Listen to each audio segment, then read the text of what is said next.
Tonight, I'm here with Jacob Camilleri. Many of you know him.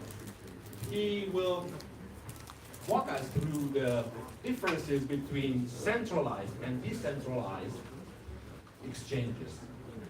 Now, through that, you are a very long timer, not just in crypto out, but all war. But for the newcomers, for those who don't know you, please tell us something about you, where you're coming from, what's your interest in crypto? Thanks, Amir. Yeah, so hello, first of all, I'm Jacob.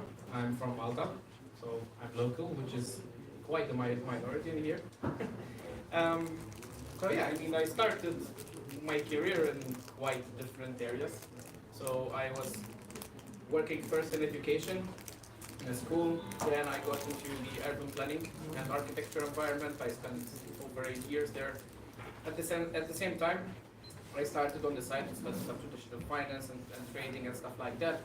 The traditional finance sector got me into crypto, and which then got me into DeFi. So in the DeFi space, I made a lot of friends, and that is where I met my now colleagues, which led me to start our own startup, which is soho. But we'll talk about that a bit later about. But for sure, one thing I will add is that we started actually as kind of something similar. So a community, we started from a 200-member Telegram community, and which was based solely around education, and this group put it around 20,000 people, and that's where we decided we have to start to build something ourselves, something which will help the space. But yeah, I mean, these things are very important because sometimes from a small community, we can end up growing into something big and creating something brilliant, you know? So yeah, that's about it. That's also what we are trying to build here. Right? Yeah. So, before giving you the stage, I would like to ask you to stay quiet during the speech. After the speech, there will be question and answer, and I will come and give you the microphone, okay? So, for now, guys, let's give him the warmest welcome we can do.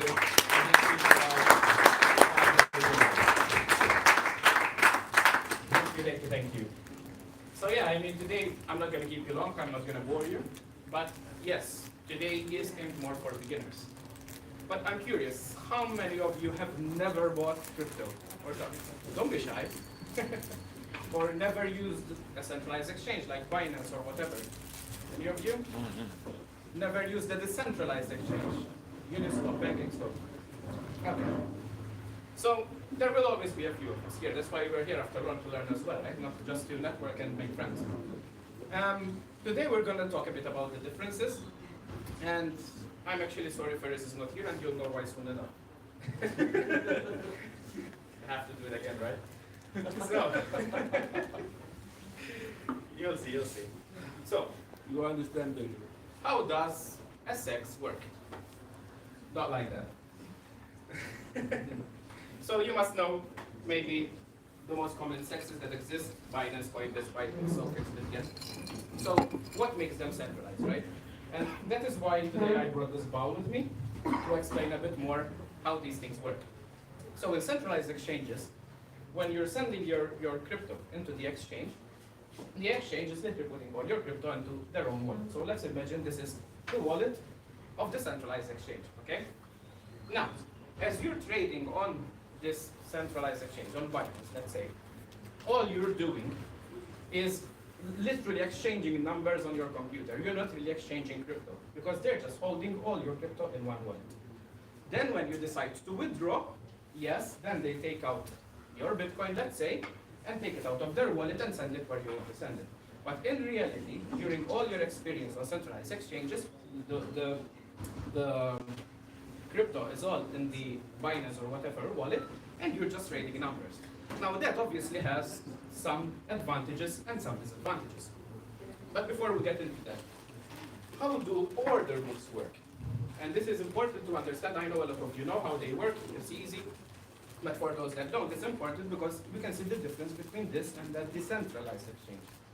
So in normal spot trading, you trade using order books. So you either limit buy is called or market buy. So by limit buying, all you're doing is you decide that you sell your Bitcoin at a certain price. So let's say 29,000, right? That means that If no one wants to sell to you Bitcoin at 29,000, your order remains there. It doesn't fill. The same goes for selling. I decide that I want to sell my Bitcoin at 31,000. So you set an order, sell 31,000. If no one decides to buy my Bitcoin at that amount, it doesn't fill. So this obviously, again, has some advantages and disadvantages which we will talk about. So in this example of the order book, right, this is an order book from an exchange where there is 30,000 USDT of Bitcoin, let's say, being sold at 30,000. 30,000 USDT of Bitcoin being sold at 31. So if you want to buy, someone has to come and decide to buy what you're selling or to sell what you're buying. Okay? Obviously, again, all these numbers, okay, all the trading inside the exchange is not really trading between different cryptocurrencies. The cryptocurrencies remain there.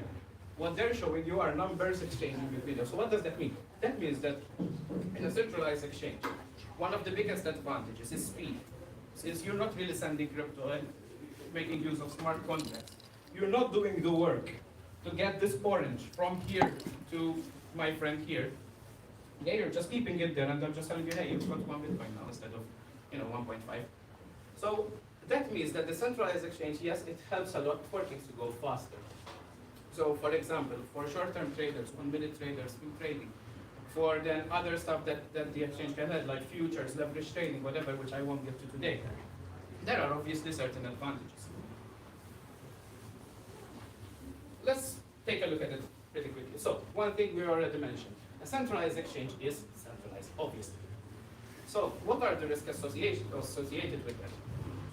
One of them is obvious, something which happened with FTX, for example. We've heard about this, right? In reality, since they're holding all your funds, they can decide, if they're a bit crazy, that they can go try to gamble it somewhere else, which is what happened with FTX, more or less. So in reality, you think you have 2 Bitcoin, but in reality, the exchange has nothing and then it cannot pay you back. So you're letting someone be a custodian of your own funds.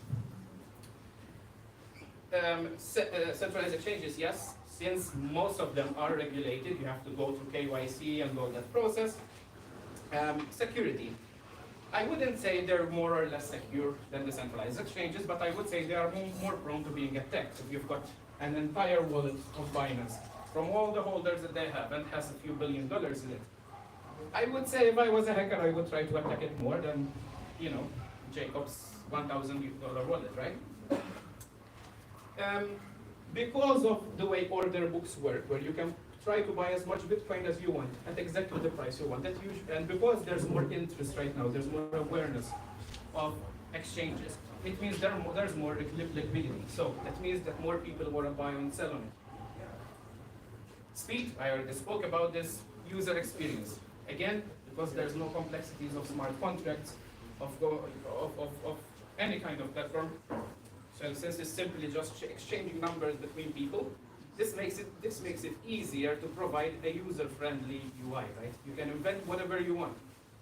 And then at the end, if you lose, they give you less. If you make more, they give you more out of this wallet that they have. Simple as that. As I said, the trading is buying and selling is facilitated by the exchange, and usually they're more regulated than the centralized exchanges, right? So, how does a DEX work? What is the difference? And this is the part where I wanted to speak more about, because I think we understand in general how centralized exchanges work, but the way properly how a DEX works is important to understand, because we can easily not realize how you lost money. So, I'm going to start with a story, right? Just to give you an idea of what we're talking about. So, there were these 2 friends who went on a fishing trip, and in the middle of the fishing trip, they had a fight. They lost the oars, they got stranded in the middle of nowhere, and they found themselves on a deserted island, okay? And yeah, they got lost from each other, and after a few days, they met each other. They couldn't really recognize each other, how much they changed. And first became something like this, and Damiano became something like this. So these 2 guys had a problem. All they had, Ferris had 2 oranges, and all Damiano had was 2 apples. That's all they had to eat and drink. So, for now it's easy. In this scenario it's easy because, one misses an apple, the other misses an orange, so they can easily trade 1:1, right? They can easily say, hey, can you give me an apple and I give you an orange? And I think they would be stupid to say no. However, let's go a bit in the second scenario. They go for a walk, and in those trees that you see there at in the background, and Damiano finds a huge apple tree. There are another 10 or 20 apples there. So that he has an abundance of apples.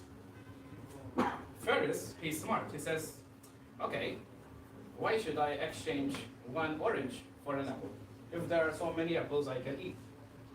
So by finding this abundance of apples in the island, Ferris already understands that oranges have now become much more valuable, right? So now he tells Damiano, hey man, I'm not going to give you one orange for one apple. I want 10 apples for every orange I give you. I have enough apples here. I don't need one apple for my orange. I'm going to keep it. It's valued more. Why is this related to what we're saying? It's the law of supply and demand. And that is the basic way of how decentralized, how DEXs work and how smart contracts work in decentralized exchanges. They're also called, in fact, automatic market makers. And I'm explaining this because understanding the concept of supply and demand will lead you to understand even how prices work. How does the chart change when someone buys and sells? So let's get to the next slide. These are some of the most common decentralized exchanges: Uniswap, PancakeSwap, SushiSwap, Radium. I mean, there's a bunch, and obviously according to which chain. I know Uniswap is the most common for Ethereum networks. PancakeSwap was the most famous for BSC, and so on and so forth. Okay. Now, when a team, a project, anyone wants to launch a project and wants to launch a token on a decentralized exchange, usually the first thing they do is form a pool. I turned this off, but Telegram doesn't stop. I'm sorry. Yeah, it's fine. They form what is called a pool. Okay. So the way you interact with the decentralized exchange, when you go on PancakeSwap and try to buy something, you're interacting with a liquidity pool through a smart contract. But how does it work? So I am the owner of a project and I want to launch a token. And here imagine I'm Vitalik and I'm the Ethereum, let's say, founder.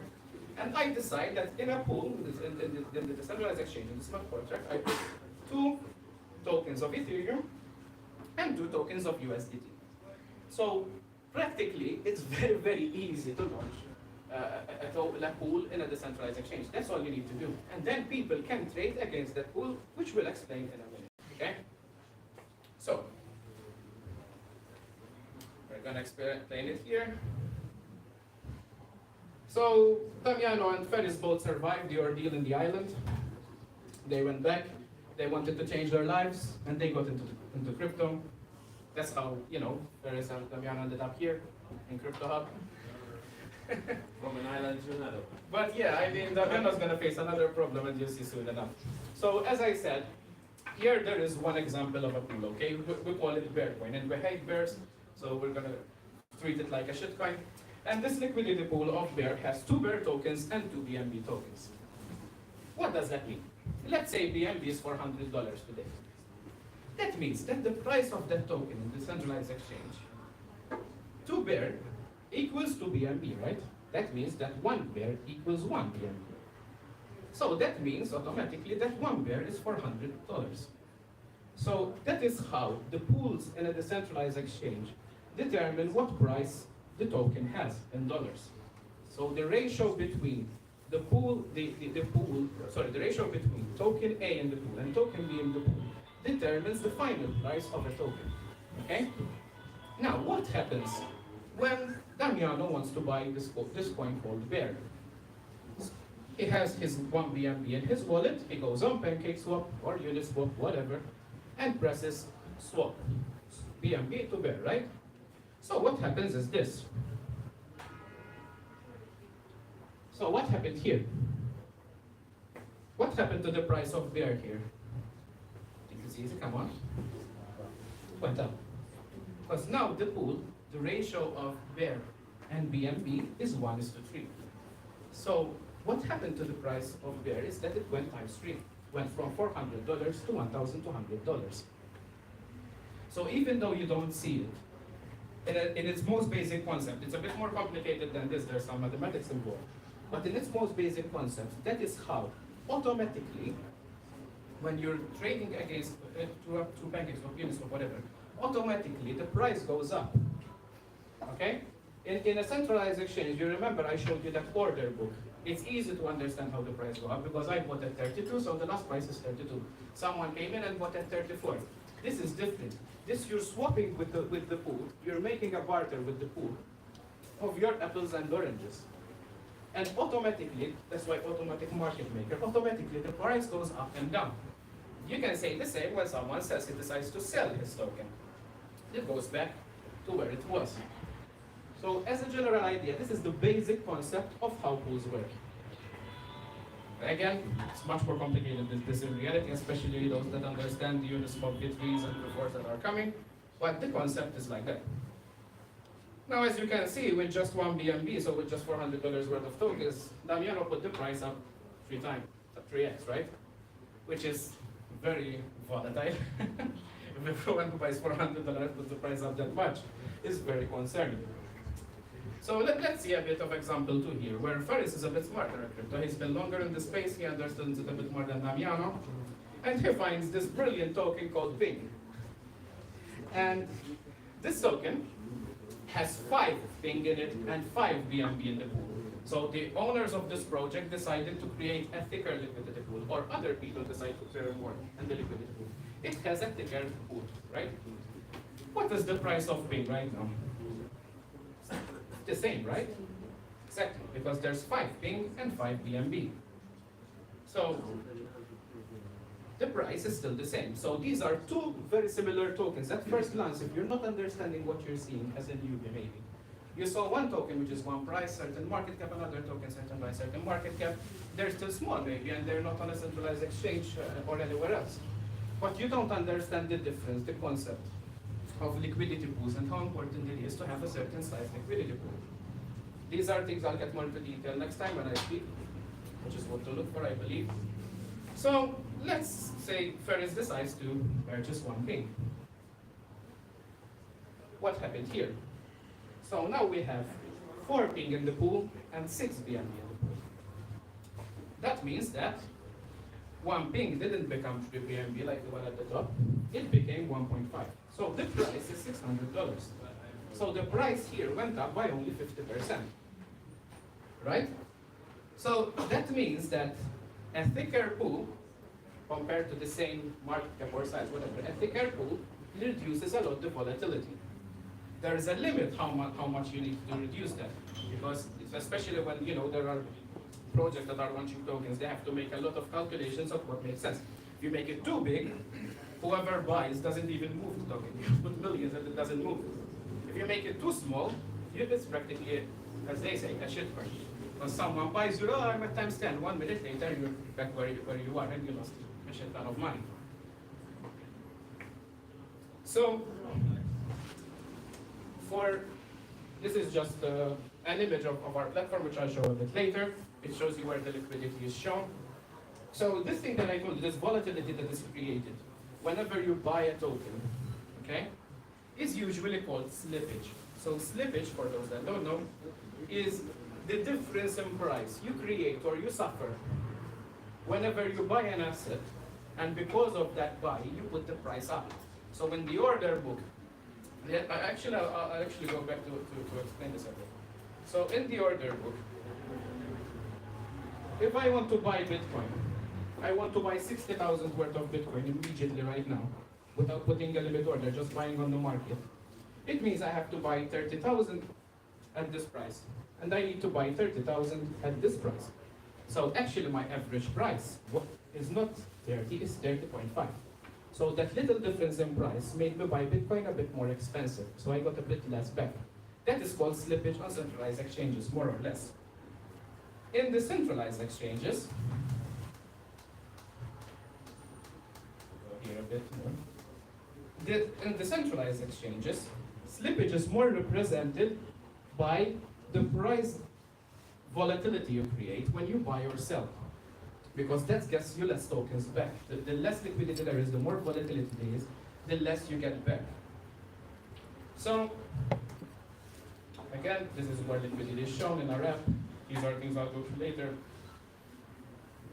If you don't know this stuff, this is kind of what happens. Say, I love crypto, I want to buy, let's move, blah, blah, blah. You go in, find a token that has, I don't know, a few $100 in the liquidity, you pump in $2,000 yourself, and you see that little candle there, more than little candle, it's called a wick, for those that understand charts. You created that candle, and you end up buying this, rather than at $1 more or less where it is now, it's 96 now, you end up buying it somewhere in the middle of that candle as an average price. So after 5 seconds or 1 second, whatever, you're automatically 30% down because you don't understand the concept of volatility in crypto and the fact that you have to look at your size of the buy versus how much liquidity there is in the token. And you'll end up something like this. And you give up after 5 seconds. But in this case, not knowing simple stuff, not doing enough research at the beginning is what led you to hate crypto, not crypto itself. It's understanding the concept of what you're spending your money on. And I think you understand this when we go to shops, we go to whatever. We try different clothes and then, you see a little bit of a stain on a trouser and you're like, I'm not going to spend money on that, I'm not going to spend $30 on that. But then you go on crypto and you don't have the 5 or 10 minutes research to understand what you're buying and you spend $1,000. Sometimes we forget because it's easy to not understand how much money you have in crypto. But then on the trouser, no, it has a bit of a stain, I'm not going to buy it. We have to be careful. Let's compare a bit the advantages and disadvantages. So the first column is practically the same thing we discussed, right? So we already mentioned them. Now on the tech side, yes, it's decentralized. So that pool that the team creates or whoever creates this pool, there is no middleman taking kind of controlling this pool. That is partially true, okay? There is no middleman controlling the decentralized exchange. So what it means is that as I'm putting in my BNB and getting my ping, whatever, that is done automatically, and I'm really getting BNB and ping in my wallet. Not like a centralized exchange where they're just holding my funds and showing me numbers, right? So it's much more decentralized. Sometimes, most of the times you can do this anonymously, although it's getting a bit harder today, obviously. In terms of security, you can say yes, you have a less chance of getting attacked because you don't have billions in your wallet, but at the same time, you've got a higher chance of getting hacked because it's easier for you to make mistakes. Because if you're not educated, you connect to a phishing link on your email. Or even worse, I've seen people who got DM'd on Telegram and shared their seed phrase. People who copied even my own Telegram a million times, and just go on people copied my photo, go on our people, ask them for money, and they give them the money. So, most of scams and hacks happen by human error. Despite all the security things we can do, despite all and he understands this more than me, we can do a lot of things to be secure, but at the end of the day, usually there's almost always a human error. And that is the problem with holding your own funds, right? With owning your own crypto. It counts more than 95% of the app. You understand for sure. I believe you know this more than I. Yes. There's almost always a human error. As I said, liquidity. Sometimes, many times, if you're not careful, there's a lot of tokens that won't have enough liquidity, which create those crazy candles, which end up with you making less money, so create more slippage, right? Fees. So, the difference in fees between decentralized and centralized exchanges, you cannot say one is more expensive than the other, because it is very chain dependent, okay? We know that trading on Ethereum, for example, is quite expensive. If you want to buy and sell on Ethereum, you can say it's cheaper on a decentralized exchange. So this is something which is dependent, which you cannot properly compare. Speed for sure on a centralized exchange is faster. On a decentralized exchange, as I said, you're still doing the work to get this orange from here to there, every time. If he wants to sell it, he's bringing it back. If I want to trade it, I'm bringing it to someone else. So that work makes it slightly slower, depending again on which chain. Some chains are faster, but still, it's never as easy as a centralized exchange to make with 1 minute trades, for example. Again, sorry about that, I don't know how to type it up right now. User experience, because it's more complex, and there's smart contracts, and there's a bunch of apps that we're trying to put in together. DeFi is more complex and a bit more difficult, actually much more difficult to make user-friendly. This is something we have been working a lot on, which I'll show you a bit later, but yes, it is much more difficult to make DeFi easy to use. Trading, rather than facilitating by an exchange, you're making peer-to-peer. Now, either directly or through a smart contract. Now, why do they exist exactly? I mean, this is something I wanted to mention, but I forgot. In reality, and especially at this time, there was a lot of this. You can directly send Bitcoin to someone and he sends you BNB, right? Why do I need this pool? But one of the biggest reasons is security. Because I can send you my BNB and you send me nothing. And this is the same reason that NFT marketplaces exist, for example. Because in reality, why do I need it? I can just go, offer you, 1 ETH for your NFT, I send you the ETH, you send me an NFT. But in reality, in this space, especially in such a global thing like crypto, where you don't know who you're speaking to, very anonymous, you can easily get scammed. So one of the biggest reasons why these swaps and DEXs help is actually for security, because you cannot just give BNB to the pool and take something without giving, unless you manage to hack, drain everything. But that is another story which we won't get to today. Regulations, yeah, because they're so decentralized, and because there's a lot of people who no one knows who they are, a lot of them are not regulated. Okay? This is not necessarily a bad thing, because the DEX itself, it is totally decentralized and out there and open source, like certain protocols. It's not such a bad thing, because it's very difficult to regulate a very decentralized environment. Okay? It's easy to regulate Binance, for example, because they have their team which they're controlling. But if I create something and put it out to the public, it's difficult to regulate, because I just put it out there, right? It depends on the protocol. So, this leads us to sex or DEX. What do you think? I have my ideas, obviously. I'm working DeFi, I love DeFi, but at the end of the day, I use the centralized aspect as well. This is something you have to decide for yourself. It is always ideal that you keep funds on DeFi in your wallet, but then again, you have to be educated enough to not get scammed or hacked. And sometimes you can be smart and get hacked anyway. That's happened to me before. On the other hand, you can be on a sex and, something like FTX happens and everyone loses their money.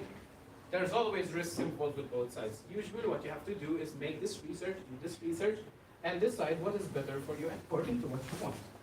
If you want to do 1 second trading and up and down and all that crazy shit, which sometimes I do,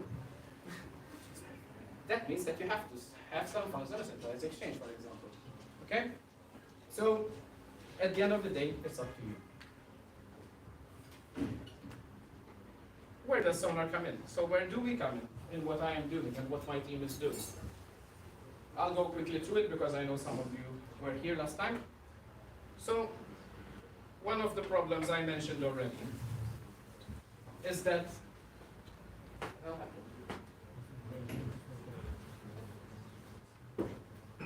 excuse me, gents and ladies.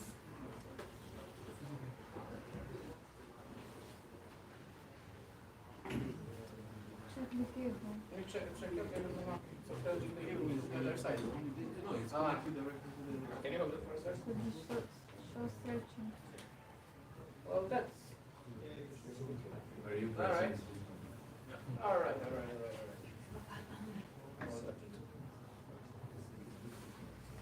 So, as I said, we started through a Telegram group of 200 people. People which are trying to help, not get scammed, help to understand the basic concepts of DeFi, help in any way possible, right? And as this group grew, we realized more and more as a team that DeFi is a mess. It's exciting, it's interesting, it has potential. but it is a mess. And for those that use it, understand it. You have different tools for charting, for finding tokens, for, I don't know, trading, swapping, bridging, news, whatever, learning, academies. Like these are all things that you require a different app or platform today. So I kind of compare it a bit to the 90s when we had our early mobiles, when we had our TVs, our, I don't know, our cameras, whatever. We had a bunch of tools that suddenly, it's all right here, right? And when it became all right here and easy to use, even my grandma has one. Even though she calls me once a week to ask me that she touched something and fucked something up. Jesus Christ. Ah, Theo. He's alarmed. Mamma mia. I don't know why it's doing this, so it's not unusual. So, as I was saying, even though she asked me twice a week that she hit something or she needed to fix her time or whatever, her clock, but in reality, once everything was in our mobiles, it became much easier to use. Even my grandma can use it. And that is the state of DeFi today. There's so many tools, but complex, cumbersome to use. And we need something that combines them all. And that is what we started to building 2 years ago. So as you can see, first thing we did was actually spend 1.5 years indexing a lot of data. So we're looking at each chain, looking at every trade, every transaction, everything on that chain and the top chains, and storing it, processing it, and using it to build the product. This made us create our charts. So these are charts where you can find any token that you want on the chains that we have indexed today. There is the transaction, which is where you find your tokens, and you need another couple of apps today or platforms. So you search by liquidity, search by market cap, search by newly listed, trending, whatever. This is something which is under development right now. That's why we have this little box here. Then you need to swap. If you look at the charts themselves, there's a swap button here, but there's also a swap and bridge here. So if you press on it, you just go there. If you have one BNB and something, and you want to buy one ETH in, I don't know, one Arbitrum network, you just do it at one go. Where I myself, for the past years, have always been using Uniswap, PancakeSwap, the ones that I told you, right? These are all things that are connected to this bridge and swap feature, so you don't have to go connect to 1 million different apps. We have this cool little thing that we added recently, which is the gas station for those that use crypto. You use DeFi a lot. I'm sure you've run out of gas at one point and had a trade that you missed, or had to go on a centralized exchange just to send $5 somewhere because you ran out of gas. Then they told you withdrawal limit too much, go withdraw more, whatever. Waited 15 minutes and all that bullshit, right? So using the gas station, if you have a few USDT, a few dollars of something, you can just go there and top up gas on any chain that you want. The newsroom, so if you want to read news, currently you need a bunch of platforms, whatever. You go on different news sites. This is an aggregator of news sites, so we pick the news every few minutes from different news sites around the world, and it pops up and shows you the news of the day. The Academy, if you want to learn. There's about 50 articles right now. You want to read something about crypto, we'll continue adding to this and adding videos and whatever. So if you're a beginner or you're a bit more than a beginner, you can just go and read whatever you want. Then something which actually I haven't launched here, we're launching tomorrow, if I'm not mistaken, is actually the fiat on and off ramp. And last time, those who were here, a lot of people were asking me about it. Rather than integrate just any fiat on and off ramp, which doesn't really help everyone. So the problem with fiat on and off ramp is regulations, right? So every country has different regulations. So if you're regulated here, you might be able to serve Maltese people. If you're regulated there, you might be able to help someone else. So what we're integrating here is actually an aggregator of on-ramps. So what it does, if you want to buy, let's say, 100 euros of Bitcoin, let's say, okay? The engine behind it recognizes where you are, looks at the token that you're buying, looks at the currency that you're using, and recommends to you the best options. So through the app itself, you decide what you want to choose. For example, if I want to pay by credit card, by Revolut, whatever. And then when you press here, you can decide which on-ramps you use. So these are different on-ramps which the system has aggregated for you.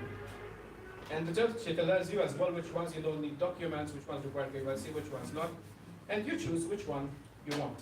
It also shows you how much back you'll get in Bitcoin. So if I were to choose something more simple for you to understand, it's easier actually. Say USDT, for example. right? So if I press here, it's showing me that with this one, with this ramp option, I'll get 95 back. With this, I'll get 88 back. So there's a big loss in fees and stuff. Okay? You choose the one that you want, and you buy your crypto or sell your crypto, and send it to your wallet. Yeah. For the benefits of the beginners, Yeah. could you please highlight more what's the meaning of swap and on-ramp? Okay. So, yeah, that makes sense. So, when you're talking about on-ramp, off-ramp, you're talking about cash to crypto. Changing your euros, your dollars, whatever, into Bitcoin, into Ethereum, right? Swap is what I was talking about before. How do you swap your crypto into any token you want on chain? Okay? So currently, to on-ramp, to get cash to crypto, you have to find an on-ramp, see if it makes sense to you. After 15 minutes wearing, you realize that you can't do it, you have to go on another on-ramp, or you use a centralized exchange, whatever. So this aggregates that for you. The second step is, hey, I have some Ethereum and I want to buy some of this token. You swap. You interact with the pool through a smart contract. So the swap and bridge help you do that without connecting to another 4 or 5 different platforms. Technically, if Yeah. you use a stable coin, is it swap or not? Sorry for interruption. On It's this okay, point, okay. If you use a stable coin, technically is a swap or not? Because a stable coin is a token. It's still a swap. But it's something that is, It's so still a swap. It's still a swap Okay. because you're still on chain. Okay? At the end of the day, a stable coin is still on chain. It's still a cryptocurrency. Yeah, exactly. So those are the words that the crypto world uses: on off ramp for fiat to crypto, to cash to crypto, and swap or bridge for anything that is on chain related. Okay? So, as you can see, what we have built here, it covers all the major steps that you need as a user. So buying, swapping, looking at charts and prices and whatever, finding tokens, learning, watching the news, and something which is coming up in Q2 is actually portfolio analytics. Because after you buy, you need to see what's happening to your tokens. So you're looking at profit and losses, risk management, aggregated views of you have multiple wallets and you have 10 BNB here, 10 ETH there, 1 USDT there, I don't know. And you don't know if you're at a loss or a profit. The portfolio analytics helps look at all that and tells you what's your profit and loss, what's the amount of gas you have spent, all that information, risk management, whatever, okay? Then you cannot do all that without having a crypto wallet. This is something I'm going to show you a bit again. Today, again, you need more than one wallet to interact with DeFi. There are certain chains you can access with MetaMask, then if you're using Solana, for example, you cannot use MetaMask because it's not there, so you have to download Phantom Wallet, for example. On mobile, maybe one is more complex than the other, so I prefer Trust Wallet on my mobile. Again, you need another 3 or 4 different wallets. And most of them are not that great in terms of UI, user interface. So, this is our wallet, which is in closed alpha right now, got around 200 people, it's not out to the public yet. As you can see, these are the multiple chains, and if I press on it, I see the token under each chain. It has aggregated views, so I have all these addresses under this wallet. I can look at one, look at all of them. We're integrating as part of the next step our NFTs. Has, again, internal multi-chain swap in itself. You don't need to go connect your wallet to 1 billion different swaps. So practically, in this ecosystem that we're building, you have everything to get from $10 in your bank account to $10 in your wallet, and watching what's happening, managing your assets. So that replaces the need for at least 15 apps. If you're a beginner, more. If you're more, let's say, professional. So that was a general overview of our product. Just to end, all of this product will be powered by our own cryptocurrency, which is Sting. So this actually will launch in a few weeks. We're closing our private sale in Saturday. What's the date? This Saturday anyway. So that is the first stage of the ICO, which is closing on Saturday, and which will then lead us to start focusing more on the public sale and launch in the next weeks. So in any case, if any of you want to join, you just go on sonarplatform.io, as you can see here, And if any of you have any questions about what we learned today, about our product, about the SEO, about myself, or about that hair referrals that we saw in the presentation, please let me know. And yeah, I'll leave the floor to you. So thank you, Jacob. Time for the questions. Okay, so you and Bala then? Alberto? You want? Moving back to the first things that I was interrupting about Yeah. is that curiously, for the MiCA, the next coming European regulation in the crypto environment, and for the Italian regulation, for example, is the same. The swap between a crypto and a stable coins doesn't trigger a tax event. So there is a big difference. That's why I was asking. Yeah. First things. But this is just a specification on the issue. My question, sorry, I'm 60 plus, so it's a very old guy, traditional, You look younger. but that's my age. Unfortunately it is. Moving back to the traditional finance, when you started the introduction, you make a focus leave the regulation apart. You make a focus on two things relevant, that to me is custody of the assets, where the custody is, and another thing is the clearance process that happens after the exchange has been done in 1-2 days. These are two key elements in terms of security in the traditional finance, that a part of what regulation said. And normally when you look in an exchange, it's nice to see if all these three different steps, the exchange or the broker, the exchange, the clearance and the custodian, are different subjects. Because this represents a kind of security, because this is to make to make you fold, they have to make an agreement against you. Yeah. That's something can happen, but more difficult to create. If you take this first step of security in the traditional finance, and you will move to the decentralized finance, can you explain in details who is in charge for the custody, who is in charge for the clearance process, and where exactly the assets are? Thank you. Interesting question. So, in decentralized finance, in a proper decentralized protocol, no one is in custody of anything. So you're interacting with a smart contract. So, and I know it's a bit difficult to explain and difficult to understand, because it's not something we're used to. It doesn't come naturally in our brains. We're used to seeing banks. But in reality, in a proper open source decentralized protocol, okay, everyone can check the code, check the secure, whatever. I understand that people who don't understand this stuff, I'm not a coder myself, I can't easily check for things myself as well. But in reality, when you're interacting with this decentralized pool, if everything is as it should be and there are no hidden exploits that someone can drain this or scam this or whatever, if it's done in a proper way, no one is in custody. The things are on chain, on the blockchain. So you're interacting with the blockchain. You're not interacting with a third party. And that is the beauty of it. Because you completely remove that risk of what you said of someone doing that to you. Because you're integrating with something which is unbreakable or almost unbreakable, let's call it. Something which doesn't have an intention to scam you, unless it's built by someone with that intention.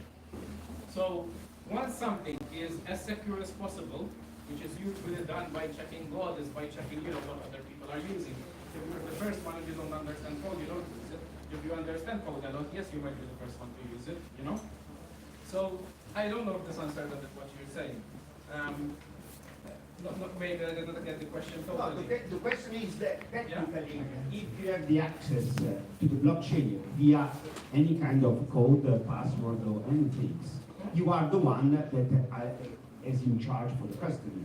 If you have an access, Yes, my funds, yes, I'm in charge. yes, but yes. in the point when this apple orange is in the pool, Yeah. on the blockchain, in this pool that someone has created, a very decentralized one, you are telling me that no one is in custody. So it means that the access to these assets is not in my hands or in my mind, because I don't have to use the password that only used to access these assets. Because this is, okay, let me try to explain this a bit differently. So as you said, you are in control of your own business. So you have crypto on your wallet. That is something you're in control over. That is easy, right? Now, I think someone can create this tool. Now, in reality, they can still remain in control of that tool. So usually companies, when there's not Bitcoin I'm talking about or something, usually companies are still in control up to a certain extent of this tool, okay? But in reality, there are a lot of tools out there where they just remove, for example, the controls, all contract renounced, for example. So they are not, it's there on chain and no one can touch it, you can just interact with it. I know I'm finding it difficult to explain it in a very simple way, because the concept of no one being a custodian is not easy to grab. But at the end of the day, Bitcoin and Ethereum, whatever, there's something which is there on the internet, right? So you're interacting with the internet, with the blockchain. There is a Yeah, exactly. But not a person. That's what I It's a mean. DAO. Yeah, the custodian is a smart contract. Exactly. Yeah. It's not a person. That's what I'm trying to say. There's no person. There can be It's people a control of technical this. tool. Yeah. It's difficult to explain without knowing the. And even on the cryptos in your wallet, it's on the blockchain. Yeah. Everything's on the chain. It's just your address is related